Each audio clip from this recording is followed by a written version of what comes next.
problema kay Attorney Claire din. Pagka ang isang ebidensya ay laban sa kanya, minamaliit niya. Bakit mo mamaliitin yung 1,200 respondent? Ayun. Survey nga yun eh. Pat- Kung gusto mo na igalang ka ng tao, dapat yung stand mo ma-affirm, di ba? Ang ibig sabihin, incompetent kayo bilang mga opisyal ng Presidential Communications Office. Natalo kayo ng fake news. Ibig sabihin lang yan, kayo ay incompetent. Kaya kung ako ang mag-a-assess niyan, Jen, tatanggalin ko yung attack dog ng Malacanang. Patuloy po raw suportahan ang PDP laban Duterte 10 Senators plus 2. Final niya in-endorse ngayon sa loob, pinapaalam sa inyo si Kerubin pati si Hunasan. Nakita niyo si Senator Padilla nung nakulong, di ba? Yes po. Malayo. Mas bad boy tingnan. Pero karon lang ko nakabalo nga lami po dig magkakot sugamahan.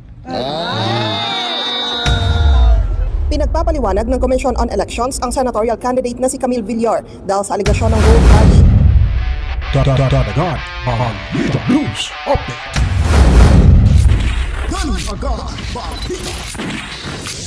At sa amin, nakapag-harvest na kami. Kakatanim lang eh.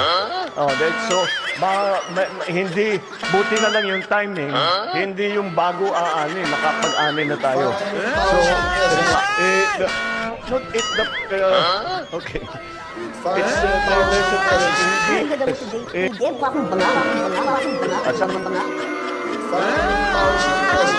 Should I say Meldinario? Sama-sama tayo. Babago. Mura maging Meldinario.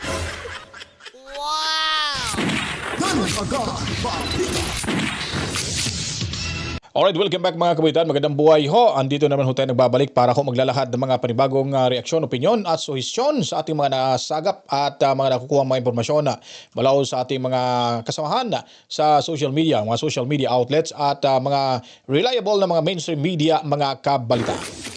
At pag-usapan ho natin itong pagtaas at pananatiling binoto at pinili na mangunguna sa survey ng ArcLights mga kabaitan, itong PDP senatorial candidates, yung Duterte mga kabalitaan. At may pasabog din itong si Congressman Pulong Duterte na naandyan na ngayon sa the Netherlands mga kabalitaan. Alright guys, dito muna tayo ho sa survey na ito mula na naman ho sa ArcLights. At kung saan ay nangunguna pa rin yung iilan ho sa mga PDP senatorial candidates mga kabalitaan. Ito po ang magandang balita.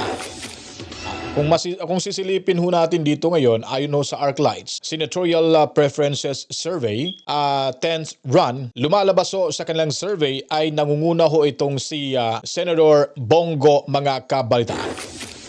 Sinundan ho ng top 2 na si Senador De La Rosa. At sinundan din po ni Pastor Apollo Kibuloy, top 3. At naging pang-5 ho itong pang-4 itong si Congressman Senador Rodante Marcoleta. At pumasok din pang-5 itong si Attorney Jimmy Bondoc mga kabalitaan. At yung ilan ho, dito ho tayo sa kabila muna, nakapasok ho sa survey ng ArcLights itong si Philip Salvador, si Kuya Ipe. At number 7 naman po itong si Attorney Rodriguez. Number 8 naman po itong si Dr. Mata. Number 9 si Attorney Jivin Lo. At number 10 si Attorney Lambino. So, 10 ho ang pumasok mga kabalitaan sa PDP laban. Ayon ho ito sa ArcLights, ito ho ang nakakatakot na balita laban sa alyansa para sa bagoong Pilipinas mga kabalitaan. Kaya ngayon, nanawagan itong si Martin Romualdez. Buti nga, nakapasok yung top 11 dito si Busita. Ito talagang buwisit na buwisit ako dito mga kabalitaan. Siya po yung one rider ba yun? Party list na ngayon ay nakapasok rin dito si Gutierrez. Siya yung pumalit kay Busita. Kasi nga, tumakbo nga siyang senador. Parang tapos na yata yung kanyang pagiging representative ng one rider party list. At pumalit ho itong si Rod Gutierrez na kinontra at binuli ho nito si VP Sara Duterte. So yung One Rider Party List, mga kabaitan, huwag nyo pong iboto. Wala kwenta ho yun kasi mga isa rin yan sa mga buhaya dyan sa mayabang kapulungan, mga kabalitaan. At number 12, okay pa rin kahit paano nakapasok itong si Lacson. Pero po, yung sinasabi ho natin dito na 12 na po ang PDP Laban senatorial candidates, ito po ay official na inanunsyo ni Congressman Pulong Duterte na ngayon po ay nandiyan sa The Hague, Netherlands. Sabi po niya sabi po ni Tatay Digong sa kanya na i-endorso ho natin itong si Kirubin, mga kabalitaan, at si former Senator Gringo Hunasan, mga kabalitaan. Ako bet ko talaga to si Gringo Hunasan. Yung pinagpipilian ko na kasi sa tatlo, itong si Amy Marcos, Kirubin, at itong si Hunasan. Kaso si Tatay Digong na nagsabi, Kirubin at Hunasan yung idadagdag niya na pang-12 sa kanyang slate para sa mga senador. So iboto na rin ho natin to, mga kabitan, dahil ito po ang tugon ni Tatay Digong Duterte. Ito, panoorin natin si Congressman Pulong Duterte sa panayam ho ng SMNI dyan sa the Netherlands sa pamagitan ho ng video ito kay Boss Alvin, mga kabalitaan. Hello, hello sir. Okay, butang ko. Oh. Hi ma'am. Okay, magandang araw sa ating lahat, mga kapartners. So, sir, naitugon si APRRD sa mga... Pinapabot niya yung pasasalamat niya sa patuloy niyong suporta sa kanya at pinapaalam niya sa buong sambayan ng Pilipino na patuloy po raw suportahan ang PDP Laban Duterte 10 Senators plus 2. Final niya, in-endorse ngayon sa loob, pinapaalam sa inyo si Kerubin pati si Hunasan. And with the emphasis na patuloy suportahan yung matalik niyang kaibigan na si Rodante Marcoleta. Yes po, yes po. Yun lang po at maraming salamat sa inyong lahat. Okay, thank you po. Okay naman siya. Okay siya sir. Nakita niyo si Senator Padilla nung nakulong, di ba? Yes po. Malayo. Mas bad boy tingnan. Ngayon nagbukang mayor. Nasa mabuting kalagayan naman. Inalagaan siya na maayos sa loob. Amen, thank you. Okay. Nakaimensahe kung sa mga Pilipino kadadlaw nga nagabisita diri ug nagsuporta sa kaysa. Salamat kayo, salamat. Pati siya, ginapabot niya sa inyo ang iyang pasalamat. Kay sige sa pangutana og naba daw Pilipino sa so ko daghan. Always, everyday. Salamat kayo, salamat. Kung pwede lang may musulod kong musod may pwede magid pwede. At kung pwede lang tamoy pang-itsa diha. Kasi patay yun ikaw, may. Wala, bawal eh. Sige ni pahinumdom ni si Anilet, bawal daw. Pero karon lang ko nakabalo nga lami pud magakot sa gamahan.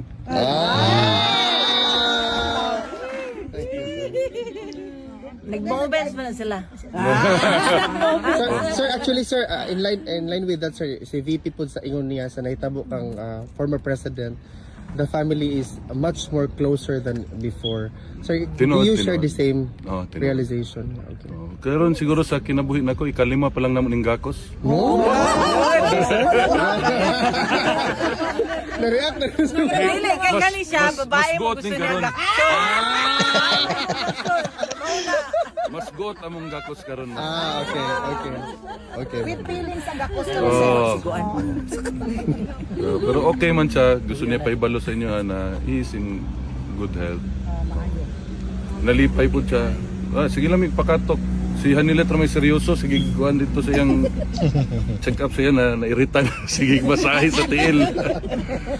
Pero okay ratanan, okay ratanan. Salamat sa inyong tanan, salamat gikan sa among pamilya. Wala isang bayan. Thank you sir. Hanggang sa dulo po sir. Hanggang sa dulo to. Sabi ni Tatay Digong mag-relax lang mi sir pero relax lang mi sa gawas. Pero hanggang sa dulo may diri mag-relax. Ayun yung weather diri oy. Pero painit naman sir.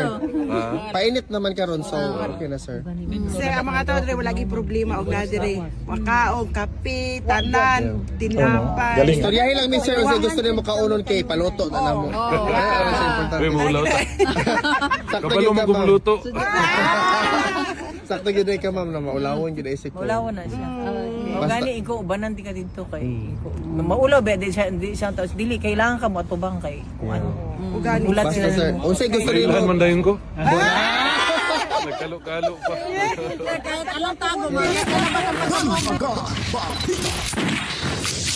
So yun po, nakakatuwa po no na sinabi ni Kong Pulong na okay naman pala no, in good health naman ho si Tatay Digong at pang ilang yakap niya yun, pang-4, pang-5.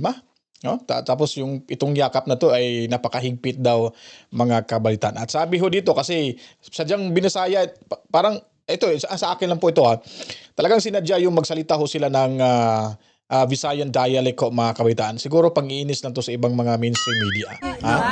Para hindi ho sila makaka-relate sa mga sinasabi. So, ita-translate ko na lang. Sabi niya po, at masaya ho siya nang nakita niya si tatay niya at niyakap niya ng yakap talaga. Yung totoong yakap mga kabait. Malamang ho, nag-imot-imot din sila doon sa loob. At sabi niya dito, ay si Hanilit lang daw yung seryoso. Panay daw pisil. Parang naano na si Tatay Digong sa kanya dahil sila ay nagkakantsawan, nagbibiroan, nagtatawanan, pero si Ma'am Hanilit daw ay seryosong-seryoso daw. At sinabi niya dito na malaki yung pagpapasalamat ni Tatay Digong ho sa mga taong nandyan dahil lagi araw-araw may nakatambayng mga Pilipino sa Duterte Park, no? At gayon din pinapaabot niya din sa taong bayan na huwag kalimutan yung Duterte at yung dagdag na dalawa na si Gringo Hunasan at si Sir Kirubin na idadagdag ho na butuhan ho mga kabaitan. Dito ho talagang mayayanig yung mundo ng alyansa para sa bagoong Pilipinas. Parang una napakalungkot ho, napakasama para tayong pinasa natin yung buong mundo sa sobrang sakit nang kinidnap ho nila itong si Tatay Digong. Pero ngayon parang nanumbalik na ho yung saya. At gusto ko na rin po, para sa akin, opinion ko, na manatili muna dyan sa detention facility si Tatay para makapag-relax ho. At para walang iisiping iba at para naman tataba kahit papaano, no? At alam ko po, magiging okay si Tatay Digong dahil hindi ho yan na typical na kulungan, ay parang nagbakasyon lang si Tatay Digong dyan mga kabalitaan. Yun ang kanilang sinisiguro ho. At itong si Bongit naman mga kabalitaan, panoorin nyo po Ito po, tingnan nyo po yung picture na ito. Yan po mga kabalitaan. Ngiti-ngiti ho siya dyan Pero ano bang sinasabi niya dito? Ito di ba? Ramdam niya na kasi nagmamakaawa na mga kabalitaan. Marunong palang magmakaawa itong mga buhaya. Akala ko birdugo to Akala ko walang puso. Akala ko hindi natatakot, matatapang ho dahil marami ho sila. Pero ngayon, anong sinasabi niya sa post niya mga kabaitan? Nanawagan ho sa taong bayan. Sabi niya, please lang, please, straight alyansa. Diina natin lahat sila. Walang iwanan dito. Ito ang gusto ng ating mahal na Pangulo. They are our true partners. Subok na sila mga kabalitan. Unswa? Ayun pala, nagmamakaawa na ho. Kasi kulelat sa survey. Yung pinapangarap na maging susunod na presidente, malapit na hong maunsyame. Kasi hindi dinadaan sa tamang proseso. Minamadali na magiging presidente ng ating bansa. At pinipilit na siya ay papaniwalaan ng taong bayan. Ang taong bayan na mismo ang nagsasabi na ayaw na ho nila sa mga Marcoses. No more again Marcoses mga kabalitaan. Hindi ba kayo nahiya? Siyempre may lahi rin tong Romualdez di ba? Si Bongit, Romualdez din yung si Bongit. Ano bang gagawin mo pa? Kahit anong gagawin mong pagmamakaawa ho dyan, kahit iiyak ka pa ng pulang tubig, hindi ka talaga kaawaan, hindi ka nakakaawa. Kasi isa ka talagang tipikal at totoong buhaya ho na nangangagat na hindi kumikilala ng tao na kung sino pa yung nag-aalaga. Buti pa yung ahas, minsan hindi pa nanunuklaw ng amo. Pero ito, wala talagang among hindi tinutuklaw, hindi kinakagat, kinakain. Itong typical na buhayang, example ho, human crocodile ho itong si Tamba mga kabalitaan. Kasi nga, naubos yung pera sa ating kaban So ngayon, 12 daw sila. Saan na ba yung iba? Nangingibang bakod. Ngayon mga kabalitaan, itong nangyari ho sa partido ho ng Alyansa sa Congress, itong si Attorney Luistro, di ba? Namumudmud ng pera. Pinapakita niya sa taong bayan, pinakilala niya na hindi dahil kay Martin Romualdez, hindi tayo. Siya ba mismo naandyan ho siya, nakikita siya pa yung namimigay. Ba't hindi ho yun question ng COMELEC? Ba't walang nag-question sa kanila na yan pala ay bawal ho mga kabaitaan? Kasi nga, halalan na nga di ba? Nasa period na ho tayo ng eleksyon. Ba't po ba nagpapakita sa publiko na namimigay ng pera? Ngayon, itong si Camille Villar, mga kabalitaan, inendorso ni VP Sara Duterte. Siyempre, sumama yung loob ng Alyansa ng Bagoong Pilipinas. Noong nakaraang Pebrero, namimigay ito ng may pakulo itong si Camille Villar. Kung saan siya inendorso ni VP Sara Duterte, ngayon naman po ay talagang hinukay yung video yon at inireport sa COMELEC na ngayon po gusto ng COMELEC magpaliwanag si Camille Villar kung bakit namimigay ng mga regalo, ng mga appliances, pera at kung ano-ano pa. So kung hindi ho lumabas sa grupo or hindi inendorso ni VP Sara itong si Camille Villar, malamang nakalimutan na yung issue na yun. Malamang hindi lalabas yung issue na yun mga kabalitaan. So, na kung ikaw ay sinusuportahan at suportado ang mga Duterte, may kalalagyan ho kayo sa administrasyong ito mga kabalitaan. Ito ho ngayon ang nangyari. Tatak, bungit talaga ang mang traidor at gagantihan yung taong ayaw na ho sa kanila mga kabalitaan. Panoorin ho natin tong video ito. Nagpalabas ngayon ang Commission on Elections at COMELEC ng show cause order laban dito kay senatorial candidate Camille Villar dahil umano sa vote buying. At ayon sa komisyon, kailangan magpaliwanag ang kampo ni Villar dito sa video footage na ipinadala sa kanila kung saan namamahagi umano ito ng mga grocery items, mga appliances at pera. Kunin natin ang live report ni Madeline Villar Moratillo. Mads. Yes, Alex, bukod nga sa show cause laban kay senatorial candidate Camille Villar, ay maglalabas din daw ang COMELEC ng show cause order dahil pa rin sa aligasyon ng vote buying laban naman sa dalawang lokal na kandidato. Pinagpapaliwanag ng Commission on Elections ang senatorial candidate na si Camille Villar dahil sa aligasyon ng vote buying. Sabi ng COMELEC sa pamamagitan ng Executive Director Chofisto Elnas Jr. ng Committee on Contrabigay, kasunod yan ang natanggap nilang anonymous report kung saan isang link ng video at mga larawan ang ipinadala sa kanila. Sa nasabing post sa social media na may petsang Pebrero 12 at 16, makikita sa video at mga larawan ang isang mistulang event na pinangunahan ng mga local aspirant. Sa bahagi ng video, makikita na nagkaroon ng raffle at may mga ipinamigay na grocery, appliances at cash. Ang nasabing event nangyari sa Barangay Buhay na Tubig sa Imus, Cavite. Sabi ng COMELEC, aalamin nila kung ano ang naging papel ni Villar sa nasabing event. Nasa stage na andun yung presensya niya while ongoing yung activity at saka may nagbibigay, and it happened within the campaign period. Titignan na rin anya ng komite kung kailan talaga nangyari ang nasabing event. Sa video kasi na nakapost online, nakalagay na Pebrero 12 at 16. Ang simula ng campaign period para sa national candidates ay Pebrero 12. Yun ang titingnan pa natin kung kailan talaga ito nangyayari kasi mayroong instances na nakuna ng video tapos pinopost later na after or days or weeks after sa event. No? So titingnan pa yan ng Committee on Contrabigay. So yun po mga kabalitaan, sigurado ho na gigipitin na naman ho nila itong si Camille Villar. So ganyan ho ang pang-uugali ng administrasyong ito. Sa panahon ho ni Tatay Digong Duterte, marami hong mga bias sa mainstream media. Pero anong ginawa ni Tatay Digong Duterte? Hindi ho nila ito pinapansin mga kabaitan. Hinahayaan lang ho nila ito. Pero ngayon, ang problema, kahit ikaw ay kahit hindi ka vlogger, at basta kaalyado ka ni Tatay Digong Duterte, gigipitin ho kayo sa administrasyong ito mga kabalitaan. Diba? Ba't hindi ho nila ito ginawa? Nung nung hindi pa ito inendorso ni VP Sara Duterte. Diba? Parang kaduda-duda na ho mga kabalitaan. So, halata hong parang may panggigipit na mangyayari ho dito laban kay Camille Villar mga kabaitan. Ba't hindi ho nila hinabol? At pinapadalhan ng Shokos letter, itong si Luistro nung time na namumudbud ng pera. Yung ibang mga kongresista ho mga kabaitaan. Ba't wala ho tayong naririnig na sa hanay o sa kampo kaalyado ho ng administrasyong ito mga kabaitaan? At ngayon si Camille Villar na naman yung hinabol dahil inendorso ito ni VP Sara Duterte. Ito ang nakakatakot ho na sitwasyon ngayon sa ating bansa. Wala na ho tayong karapatan. At pili ho, very selective na ho yung ating gobyerno at lalo na ho yung COMELEC at yung iba pang mga government agencies na kumakampi halata naman ho sa administrasyong ito. Dagdagan agad. So, speaking of a while ago, nitong sinasabi ho natin na fake news, ngayon po mga kabalitaan, ito naman pong sa ganang mamamayan ay talagang pinapaiyaho nila sa kanilang programa itong si Attorney Au Taclesa Palingkera na tinatawag ng anti-Claire ho nila na vlogger ho ng Malacanang mga kabalitaan. Pinapalayas na ho dyan ng saganang mamamayan itong dalawang ito ang attack dog ng Malacanang. Sino po ba yung attack dog ng Malacanang? Alam na ho natin kung sino ho yan.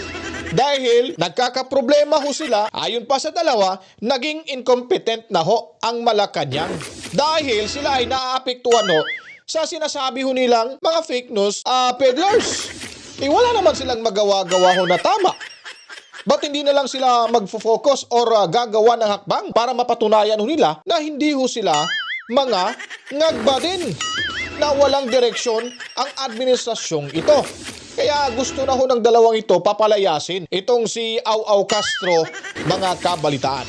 May dahilan kung bakit daw bumababa ang approval at trust rating ng Pangulong Bongbong Yun? Ano ba sabi niya? Siguro mapakinggan natin uli. Pero dahil ito'y pag-uusapan natin, mas maganda pakinggan natin. Sige po. Nalaman po natin na ang respondents dito ay 2,400. So, sa 2,400, hindi naman po ito nagre-reflect ng sentimiento ng kabuuang more than 100 million people or Filipinos in the country. But dahil nga nakita at nabanggit natin itong mga fake news, sumasalamin din po ito sa impluensya ng mga fake news na nagkakalat.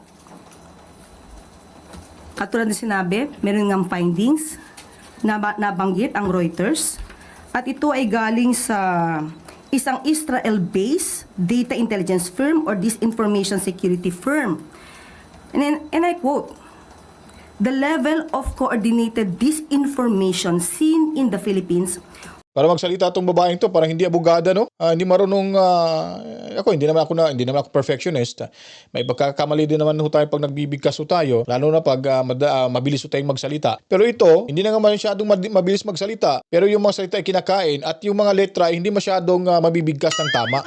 Kaya nga sabi ni Atty. Jing Paras, ayusin mo naman yung pagsasalita mo para kang hindi ka abogado Ngayon sinasabi niya dito na ang paglagapak daw ni Bongit ay dahil sa mga fake news peddlers. Parang hindi to tanga, no? Ako parang hindi to tanga mga kabaitaan. Ob-ob lang to mga kabaitaan. Ano ba pakialam dyan sa mga sinasabi niyong fake news peddlers? Kayo naman yung fake news peddler dyan. At hindi nyo naman mapapatunayan na mga fake news peddler yung tinutukoy nyo. May mga fake news peddlers ba na lumalabas yung totoong personahe nila sa kanilang personal account na hindi nagtatago sa saya ng kanilang kahit sino dyan? Kayo naman gumagawa ng mga fake news peddlers na mga content creator na nagtatago ho sa fake account. Ipapahid nyo lang sa mga totoo at matatalinong DDS vloggers mga kabalitaan. Was far above the typical 7% to 10% range of online conversations globally about highly sensitive Globally. Okay. or polarizing issues. At saka yung yung dito, yung O parang U. Ayan ang problema kay Attorney Claire din. Pagka ang isang ebidensya ay laban sa kanya, minamaliit niya. Ay talaga. Pero kapag the same na ebidensya na magagamit niya, tama yan, ang galing, di ba? Ano ibig sabihin natin dito? Bakit mo mamaliitin yung 1,200 na respondent? Ayun. Survey nga yun diba? Pero kung yun ay mataas. Pagka ang kanya sinabi, naku po, majority po ng Pilipino, pabor naman na ipadala si Pangulong Duterte sa ICC. Anong ginamit nyo? 1,200 respondent. Yan ang yang sentimiento talaga ng taong Pilipino. bayan. Bakit magkaiba?